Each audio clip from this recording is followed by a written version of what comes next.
실족하게 하게 하지 아니하셨나이까. 네, 어려운 표현인데.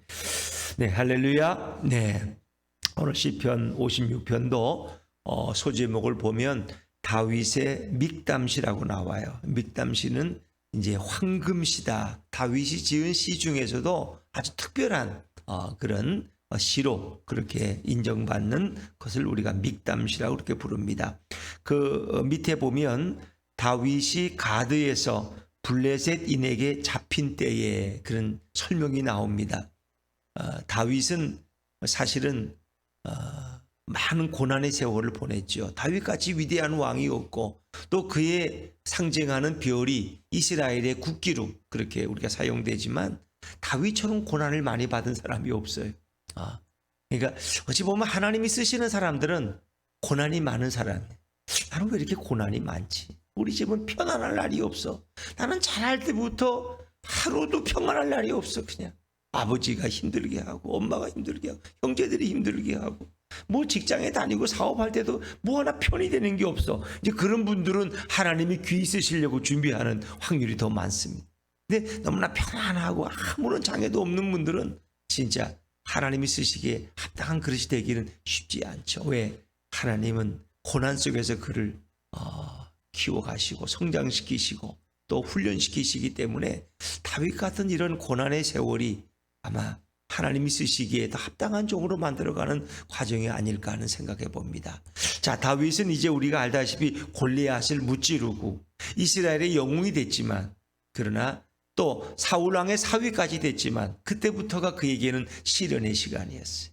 그런 결국 어떡합니까? 쫓겨다니는데 광야를 유리하다가 더 이상 갈 곳이 없으니까 이제 블레셋 땅으로까지 도망간다. 경계선을 넘어서. 근데 블레셋의 가드라는 곳에 갔는데 블레셋은 5개의 큰 도시가 연합해서 한 나라를 이루는 것이고 그 도시마다 왕이 따로 있어요. 근데 블레셋의 가드 왕은 아기스라는 사람이에요. 근데 이 가드 출신 중에 블레셋이 낳은 최고의 장군이 누구냐? 골리앗이에요. 골리앗. 그러니까 골리앗 같은 장군이 다윗 어린 소년에게 결국 물맷돌에 맞아서 죽었잖아요. 그걸 모르는 블레셋 사람이 아무도 없어요. 그런데 그 골리앗의 원수된 자가 다윗이 그 가드에 와서 피신을 청하는 거예요. 그런데 아기스 왕은 이런 생각을 했어요.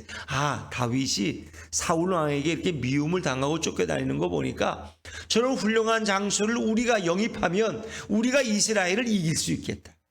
이스라엘 군대의 연약한 건가 약한 점을 다윗은 너무나 잘하니까 저런 사람이 우리 편이 되면 우리가 유익이 되겠다고 생각했어요. 근데 신하들의 생각은 달랐어요. 블레셋 가드의 신하들의 생각은 저 다윗이 분명히 지금은 어떤 사정으로 왔는지 모르지만 반드시 우리를 배신할 겁니다. 어찌 보면 우리를 정탐하기 위해서 왔는지도 모릅니다. 사울왕이 저렇게 미진쩍하고 저렇게 다윗을 스파이로 보냈는지도 모른다고. 그리고 우리의 장군 골리앗을 무찌른 자가 저 다윗이 아닙니까? 우리 철천지 원수인데 저런 놈을 어떻게 우리 성 안에 두고 같이 살아갈 수가 있냐고. 이렇게 해서 다윗을 계속 괴롭히죠. 이제 영화에도 그 골리앗과 다윗의 얘기 나오는데 사실은 골리앗의 동생이 아직도 살고 있어요. 그 또 장군이 돼서. 그러니까 다윗이 얼마나 많은 모함과 경계와 또 미행을 받고 늘 어려운 그런 속에서 하루하루를 살아가 언제 죽을지 모르는 그런 상황이에요. 이제 마지막에는 보면은 다윗 이제 블레셋이 이스라엘을 치러 오는데 다윗도 같이 가자 그래요. 아기스 왕이. 근데 신하들이 다 반대하는 거예요. 다윗이 가면 우리는 전쟁에 안 나가겠습니다. 저놈이 뒤에서 우리를 치면은 우리가 어떻게 감당하느냐. 우리를 배신할지 모르는데 결국은 다윗은 거기서 제외가 되죠. 자, 그러나 다윗은 이 가드에서 살아남기 위해서 미친 사람 행세도 하고 뭐 그가 침도 흘리고 참 이런 별의별 짓을 다 하면서 거기서 생명을 부지하는 거예요. 그리고 마지막에 다시 이제 돌아오게 되죠. 돌아오게 되는데 자, 여러분 오늘 그런 이제 다윗이 그런 고난 속에 있을 때 그가 기록한 시가 바로 56편이다 하는 겁니다. 자, 그는 너무나 절박한 상황에서 하나님 앞에 호소하고 있죠. 자, 1절과 2절입니다. 1절과 2절을 다시 한번 읽습니다. 시작. 하나님이여 내게 은혜를 베푸소서. 사람이 나를 삼키려고 종일 치며 압제하나이다. 내 원수가 종일 나를 삼키려 하며 나를 교만하게 치는 자들이 많사오니. 어디를 둘러봐도 다 원수들이야. 이스라엘 땅에는 사울이 그를 죽이려고 하죠. 그러니까 경계선을 넘어 국경을 넘어서 블레셋까지 왔지만 여기도 마찬가지예요. 이 가드 땅에서도 편안할 수가 없다는 거예요. 사람이 나를 삼키려고 종일 나를 치며 압제하나이다. 원수가 종일 나를 삼키려 하며 나를 교만하게 치는 자들이 많사오니. 주위를 봐도 다 원수야. 어디 자기 편이 될 사람이 없어. 이 원수라는 말은 사울 왕과 그 무리를 가리킬 수도 있고, 또 지금 그가 있는 가드 땅에 수많은 이런 신하들, 그들을 가리킬 수도 있습니다. 하여튼 그건 너무 힘들기 때문에 하나님 내게 은혜를 베풀어 달라는 것은, 하나님 나를 좀 살려주시고 나를 좀 보호해 주시고 내가 어떻게 회복되어 돌아갈 수 있을는지 이 주님께 이제 맡기는 그런 기도죠. 자, 그런데 다윗은 어떤 사람이에요? 기도하는 사람이에요. 그런 순간에서도 하나님을 향한 기도의 끈을 놓지 않았다는 거죠. 그래서 그는 하나님을 의지한다고 고백하죠. 그 너무 두려움이 밀려올 때 견딜 수 없으니까 하나님 앞에 부르짖을 수밖에 없는 거예요. 그게 이제 3절과 4절의 말씀이에요. 자, 우리 3절 4절을 다시 한번 읽어봅니다. 시작. 내가 두려워하는 날에는 내가 주를 의지하리이다.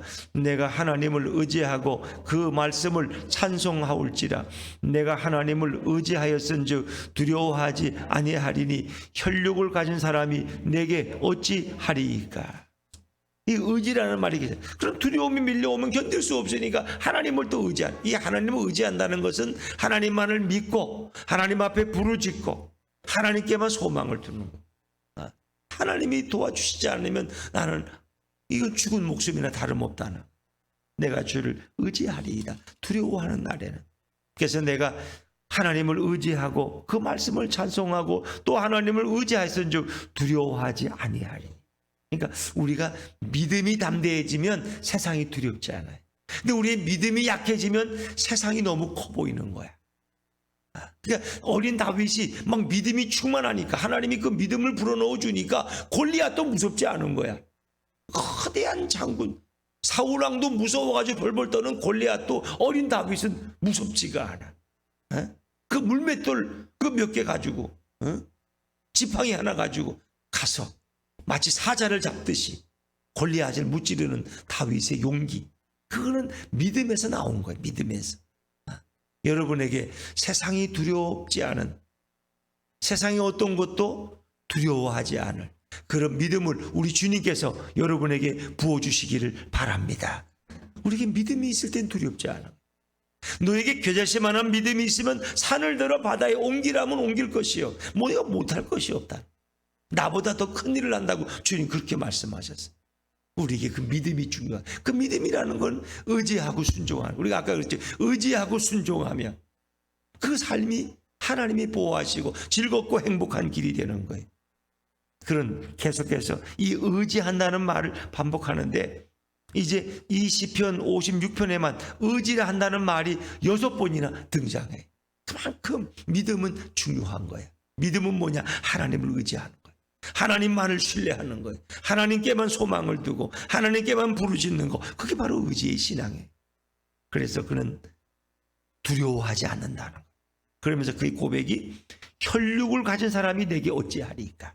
하나님을 의지하는데 사람이 나를 어떻게 하랴, 그런 거예요. 그러니까 사람을 두려워하는 사람은 하나님을 의지하지 않습니다. 근데 하나님을 두려워하고 하나님을 의지하는 사람은 사람이 무섭지 않아, 세상이 두렵지 않아, 하나님을 두려워할 줄 아는 사람. 이제 두려워한다는 말이 그냥 무서워 벌벌 떠는 게 아니라 하나님을 경외하는 자, 하나님을 높이고 하나님만을 믿고 그리고 하나님 앞에서 함부로 행동하지 않는 자는 세상이 무섭지 않다. 그러니까 어린 다윗의 마음속에도 이런 하나님을 향한 경외의 신앙, 이런 의지의 신앙이 있기 때문에 골리앗 앞에서 두렵지 않았다. 자, 그런데 다윗을 이제 치는 자들은 어떻게 다윗을 괴롭힐까요? 자, 5절 6절 말씀입니다. 5절 6절 다시 한번 읽죠. 5절 6절 시작. 그들이 종일 내 말을 곡해하며 나를 치는 그들의 모든 생각은 사악이라. 그들이 내 생명을 엿보았던 것과 같이 또 모여 숨어 내 발자취를 지켜보나이다. 그들이 종일 내 말을 곡해한다는 것은 나를 헐뜯는다는, 이 곡해라는 것은 뜻을 이렇게 해서 오해하게 만든다는 이런 의미도 있지만은 그들이 나를 헐뜯는다는, 비방하고 헐뜯고 그리고 나를 친다는. 근데 그들의 생각은 다 사악해. 6절에도 그들이 내 생명을 늘 엿보았어. 그리고 그들이 모여 숨어서 내 발자취를 지켜본다는 건 미행한다는 거예요. 늘 나를 감시해. 여러분, 이걸 보면 누가 생각이 나요? 예수님이 생각이 나요. 예수님이 말씀 전하는 것보다 누가? 바리새인 서기관들이 와서 늘 미행하고 감시했어요. 저 예수가 또 무슨 얘기를 하는 거야? 그러면 또 그걸 헐뜯고 비방하고 조롱했어요. 어떻게든 예수의 생명을 걷어가려고, 그 예수님을 함정에 빠뜨리려고. 다윗이 블레셋에서 이 고난받는 이런 모습들은 마치 예수님이 바리새인과 서기관들에게 늘 미행당하고 감시당하던 모습을 보는 것 같아.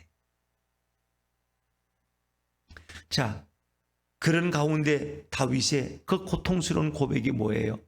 나의 아픔, 나의 한탄, 나의 비탄함을 주님이 아시지 않습니까? 자, 8절입니다. 8절 같이 읽죠. 시작.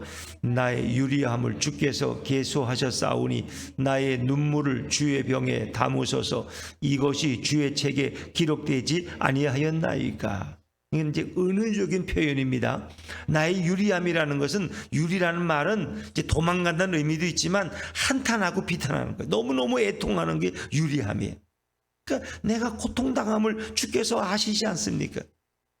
나의 눈물을 주의 병에 담으소서. 그래서 이거 보면, 아니 그때도 무슨 유리병이 있었나? 이제 그런 병은 아니고 이제 가죽으로 만든 이렇게 어떤 가죽 부대 같은 병처럼 만든 그런 거겠죠. 거기에 내 눈물을 담으소서. 그러니까 그만큼 다윗이 너무 고통스러운 하루하루, 눈물을 흘리지 않고는 하루를 견딜 수가 없는 그런 상황 속에서 그는 하나님 앞에 이렇게 호소하는 거예요. 내 눈물을 주의 병에 담으소서. 그래서 나중에 주님이 우리를 심판하실 때 참작해 달라는 거예요. 내가 얼마나 눈물로 하나님 앞에 부르짖고 내 억울함을 주님 앞에 호소했는지 주님 아시지 않습니까? 그래서 나중에 이것을 근거로 해서 공의로운 심판을 내게 해달라는 거예요. 8절에 이것이 주의 책에 기록되지 아니하였나이까. 이건 이제 시적인 표현입니다. 시적인 표현. 하나님이 나의 고통을 아시고 내 눈물을 아시지 않습니까? 그리고 반드시 하나님 공의롭게 심판하셔서 나를 이 자리에서 벗어나게 해달라. 왜? 하나님은 공의로운 심판장이시니까. 내가 지금 이렇게 억울한 일을 당하고 있다는 거예요. 내가 무슨 죄를 져서 여기에 와 있습니까? 이 고통을 당합니까? 아닙니다. 사울왕이 나를 미워서, 나를 죽이지 못해서 그러니까 내가 쫓겨서 여기까지 와서 이 고난과 미움을 당하는데 주님이 아시지 않습니까? 주님이 훗날에 나를 공의롭게 심판해 달라고. 그건 다시 말하면 억울함을 보시고 나의 상황을 회복시켜 달라는 그런 시적인 호소고 탄식의 기도죠. 자, 그러나 그런 가운데 그가 기도 가운데 그가 하나 갖는 확신이 있어요. 확신이 9절의 말씀. 9절 한번 읽어보죠. 시작. 내가 아뢰는 날에 내 원수들이 물러가리니 이것으로 하나님이 내 편이심을 내가 아나이다. 이런 부르짖음 가운데 그가 내가 아뢰는 날에 내 원수들이 물러가리니, 내가 이렇게 기도하는데 반드시 원수들이 물러갈 것입니다. 이 확신이 그의 마음속에 오는, 이걸 이제 선취적 신앙이라 그래. 지금 상황은 어려워요. 근데 내가 하나님 앞에 부르짖고 기도하면, 하나님만 의지하면 하나님이 반드시 상황을 회복시키실 것을 그런 확신하는 거예요. 미리 얻은 것처럼 그런 확신하는. 내가 아뢰는 날에 내 원수들이 물러가리니 이것으로 하나님이 내 편이심을 내가 아나이다. 하나님은 내 편이십니다. 그것을 내가 알게 될 것입니다. 하나님이 나를 버린 것 같고 하나님이 이 외국의 이 고난의 땅에 나를 방치하고 던져놓으신 것 같지만 하나님이 나의 편이 되심을 내가 확실히 압니다. 다윗은 이 기도 응답의 확신을 마음속에 가지기 시작했어요. 이제 그러면서 두려움을 밀어내는 거죠. 자, 이 3절과 4절의 말씀이 반복되는 게 10절과 11절인데 후렴처럼 10절과 11절도 계속 의지한다는 말, 두려움 가운데 하나님을 의지하니까 두려움이 사라지고 오직 하나님의 말씀만을 그가 찬송하며 말씀을 이제 의지하는 거죠. 자, 10절 11절을 같이 읽습니다. 시작. 내가 하나님을 의지하여 그의 말씀을 찬송하며 여호와를 의지하여 그의 말씀을 찬송하리이다. 내가 하나님을 의지하였은즉 사람이 내게 어찌하리이까. 아멘. 하나님을 의지하는 사람은 사람을 두려워하지 않아. 사람을, 혈육 있는 사람은 나를 어떻게 할 수 없어. 그래서 우리가 마태복음에도 예수님 말씀이 너의 영혼까지 지옥에 던지는 자를 두려워해야지 어찌 세상의 사람을 두려워하냐는 거예요. 하나님을 의지하는 사람은 사람을 두려워. 사람이 내게 어찌하기. 사람은 기껏 해봤자 내 육신의 생명을 빼앗을 뿐이지만 내 영혼을 주관하시는 하나님이 계시는데 끝까지 육신의 생명 때문에 사람이 두렵냐? 우리의 육신적 생명과 내 영혼까지도 보호하시는 하나님을 의지하는 자는 세상이 두렵지 않다. 그런 두려워하지 않는다고 이렇게 담대하게 반복해서 고백하지 않습니까? 그래서 의지라는 말이 꼭 6번이 여기 등장하는데 의지라는 말은 믿음이라는 다른 표현으로 생각하시면 됩니다.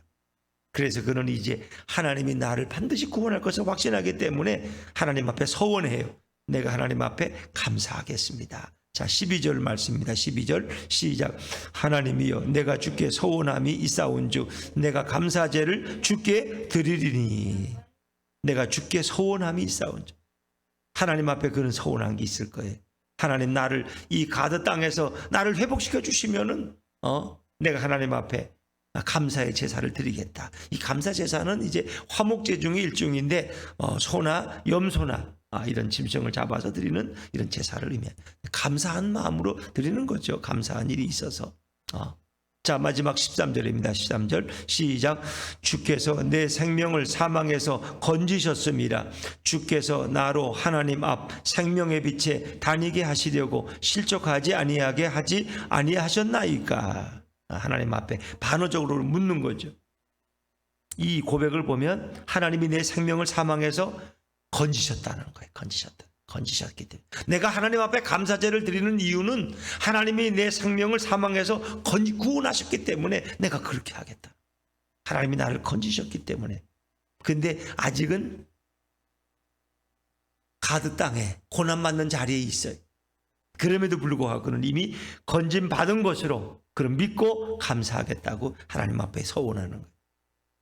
주께서 나로 하나님 앞에 세워. 하나님 앞이라는 것은 아버지 집에 그가 다시 돌아와서 아버지의 성소에서 그가 예배하고 기도하는 것을 그런 깨닫는 생각하는 거예요.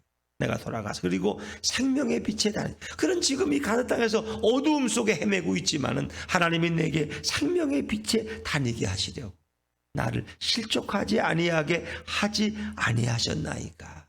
내가 실족하지 않도록 하나님이 나를 생명의 빛으로 다니게 하신다. 이것은 앞으로 이루어질 이 모든 것을 미리 그가 확신 가운데 고백하는 그런 시적인 표현이다라고 생각하시면 되겠습니다. 오늘 다윗은 언제 죽을지 모르는 하루하루 밤이 불안한 그 고난의 땅에서도 하나님을 의지했더니 두려움을 이길 수가 있었다는 거예요. 성도는 고난 속에서 하나님 말을 의지해야 될 줄로 믿습니다. 하나님을 의지하는 사람은 사람을 두렵지 않다는 거예요. 사람이 뭐 두렵냐 말이야. 해봐야 내 육신을 해치는 것밖에는 못하잖아. 그러나 내 영혼을 보호하실 분은 누구냐? 바로 여호와 하나님. 그렇죠? 그리고 원수들이 결국은 물러간다.